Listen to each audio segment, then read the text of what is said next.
Magandang araw po sa inyong lahat. Ako po muli si Attorney Mark Baksain at welcome sa programang nagbibigay linaw sa mga isyong may kinalaman sa ating batas at lipunan. Ito po ang inyong programa, ang Batas at Lipunan. Sa episode na ito, pag-uusapan natin ang dalawang mainit na paksa. Una, ang snap election. Legal pa ba ito sa panahon ngayon?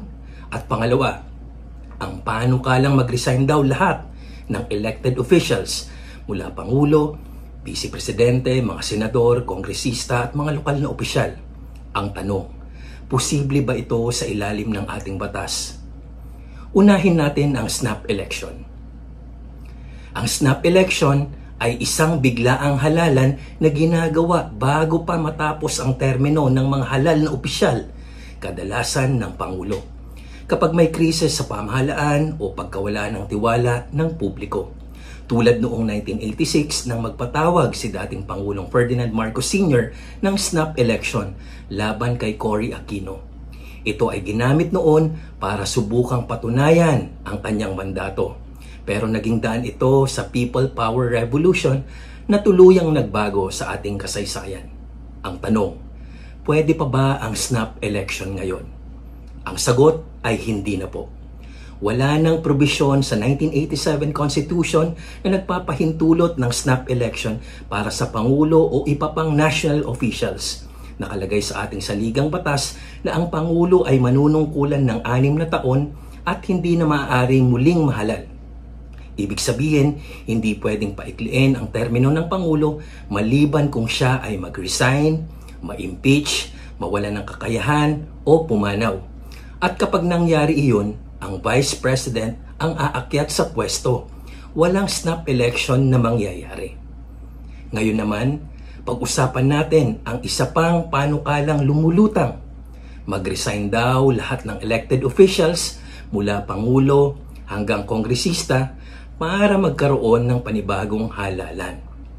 Magandang pakinggan, parang reset button ng politika. Pero tanungin natin, legal ba ito? Ang sagot, hindi rin. Walang batas o probisyon sa ating konstitusyon na maaaring magpilit o mag-utos sa lahat ng halal na opisyal na sabay-sabay magbitiw sa pwesto. Ang resignation ay personal na desisyon ng bawat opisyal. Hindi ito pwedeng ipilit o sabay-sabay na ideklara bilang mandato ng batas. Kung lahat ng elected officials ay mag-resign ng sabay-sabay, magkakaroon ng constitutional vacuum. Isang sitwasyon kung saan walang malinaw na pamahalaan at maaaring magdulot ng kaguluhan o krisis sa pamahalaan. At dahil hindi nakasaad sa batas ang proseso para dito, illegal at unconstitutional ang ganitong hakbang kung ipipilit. Sa madaling sabi, mga kababayan, ang snap election at ang sabay-sabay na pagbibitiw ng mga halal na opisyal ay parehong walang legal na basihan sa ating kasalukuyang konstitusyon.